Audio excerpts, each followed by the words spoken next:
Y'all fire y'all one up. While you doing that, got a little bit of wok in the cup. Drink you something. First, like and subscribe. Alright. It's part one. Second time in prison. Alright. Both times I went to prison off of probation violations. So the second time, man, I had done caught 2 more felonies while I was on probation. So boom, I had to go to court for a probation violation. So boom. Y'all, the day of my probation violation, I'm talking about, you got to be at court at 9 o'clock. I might have got there like 9:05, 9:15. Y'all, as soon as I walked in, I can't make this up. It's like a movie. As soon as I walked in, going up the aisle to find me somewhere to sit down, they was calling my name.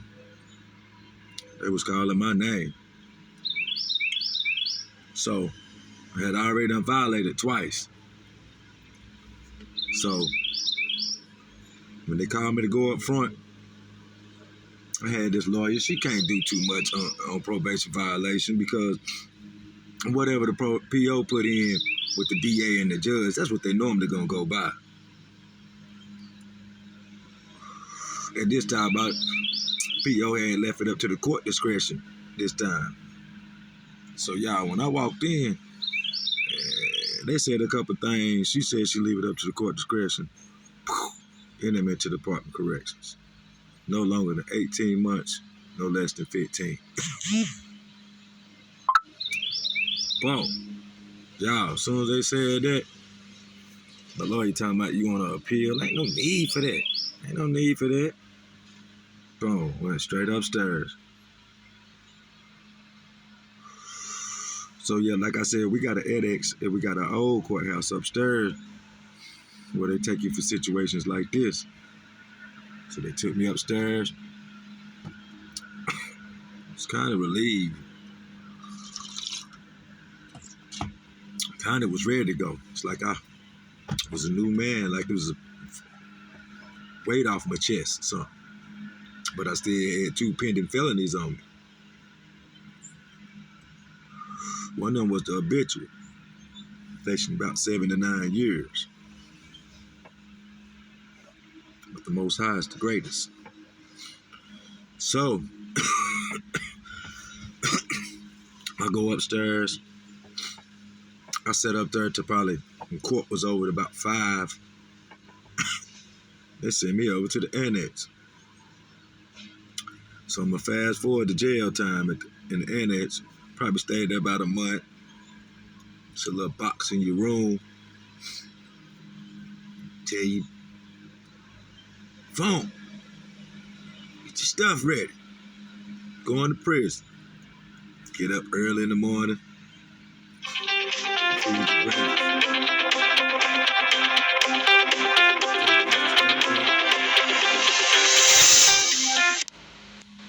And when you get your stuff ready,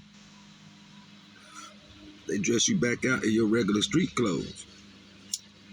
And like I said in one of my other things, boom, they take you to Lincoln, where it be other DOC buses and other vans. It's a prison right down the road.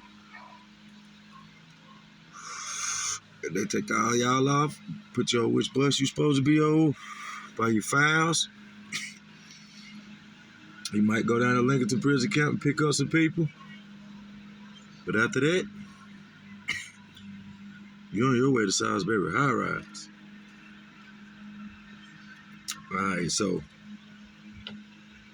when I got to Salisbury High Rise, I knew people. Yeah, I had done been there, so it wasn't really nothing different to me this time. Like, I had done been there.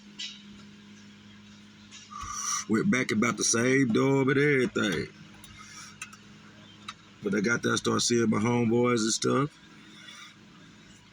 And everything was cool. But it was this tall white dude, about 6'7", looked like a doctor in the face. I never knew what he was in prison for. We just gonna call him Doc. I'm gonna mention him again in another video coming up real soon. Real soon. So after I go through, dropping my clothes at the desk, taking a shower, out of bed through all this, going through all the process, talk to the case analyst, going through all that, and they give you your bed mat, because you sleep on bunk beds. Send you back there, sign you to the dorm, you can chill. You know, kick it or whatever till they call you out to go to different little stuff for your processing. But I had a feeling, like I said, I had felony charges pending on me. So boom, they stopped my processing after I finished and sent me to Forest City, North Carolina,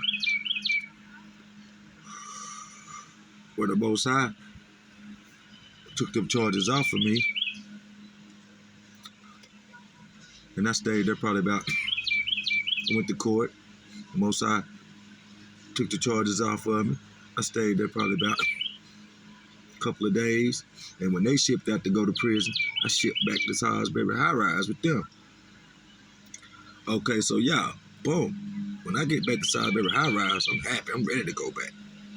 I've been in that jailhouse for a couple of days. I'm ready to go back. I go back there to my door where I used to be. It's newer people there. They're like, nah, bro, you gone. You up in the building now. You ain't in J208 no more. You in the tall high rise. So I go up in the high rise, start walking the track. You got your single room by yourself. Fix my room up. I go out there, walk the track.